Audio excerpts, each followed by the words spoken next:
আজ আবার আজকে একটা টিফিনের রেসিপি নিয়ে এলাম। দেখুন, এগুলো বাজার থেকে কিনে আনা ফুচকা। আমি আজকে ফুচকা তৈরি করব।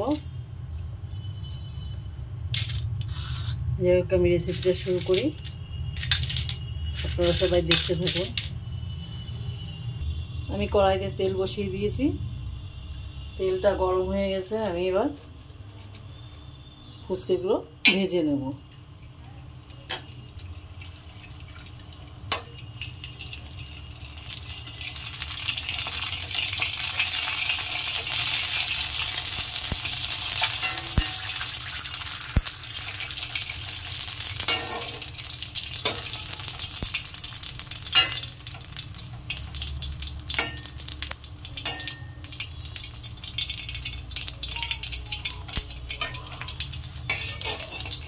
এই ফুচকাগুলো একটু কড়া করে ভাজতে হয়।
আমার সমস্ত ফুচকাগুলো ভাজা হয়ে গেছে।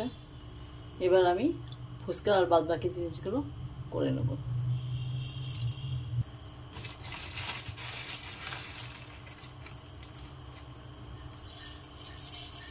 কটা ধনে,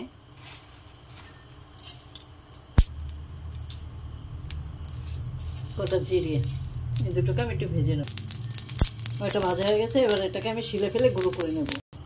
ফুচকাটা ভাজা হয়ে গেছে। এবার এখানে দেখুন, একটু ধনে পাতা কুচি, কটা বাদাম, ধনে জিরে যেটা ভেজেছিলাম সেটা গুঁড়ো করে নিয়েছি, একটু বিট লবণ, লঙ্কা কুচি, পেঁয়াজ কুচি, এই কটা জিনিস দিয়ে আমি আগেই আলুটা সেদ্ধ করে নিয়েছিলাম। এটা দেখাইনি তোমাদের। এই আলুটা ছেলে নেব, ছেলে এই মশলা কটা দিয়ে আলুটা মাখবো। আমার আলু কটা ছালা হয়ে গেছে। আমি এবার আলু কটাকে মেখে নেব। লবণ যেটা দিয়েছি ওতে তো হবে না, ওখানে আমি বিট লবণ দিয়েছি, এমনি লবণও দিতে হবে। আলুটা খুব গরম। আমি এইভাবে এটা দিয়ে এভাবে ভেঙে নেব। আমার আলু মাখাটা কমপ্লিট। এখানে আর একটু জিনিস দিতে হবে, সেটা একটু টক জল। ফুচকের আলু সবসময় মিহি করে মাখতে হবে, গোটা থাকলে কিন্তু ভালো লাগবে না। ফুচকা এর ভিতরে একটুখানি টক জল দেবো। এখনও টক জলটা তৈরি করিনি, তৈরি করে তখন এতে একটু টক জল দিয়ে দেবো।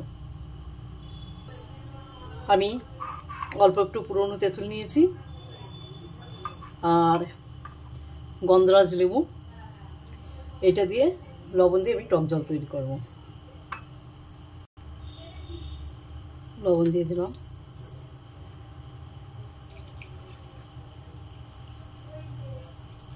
জল দিয়ে দিলাম। এবার তেঁতুলটাকে চটকে নেব। টক জলের মধ্যে আমি গোটা ধনে পাতা কুচি দিয়েছি, একটু ধনে আর জিরে ভাজার যে মশলাটা ছিল ওইটা দিয়ে দিলাম। আমার টক জল রেডি।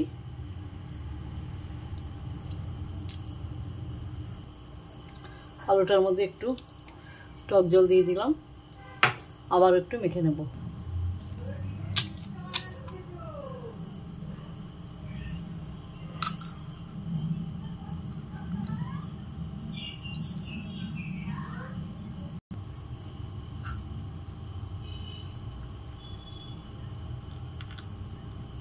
আমি টক জলটা পরে দিচ্ছি, আগে ফুচকাগুলো সাজিয়ে নিই।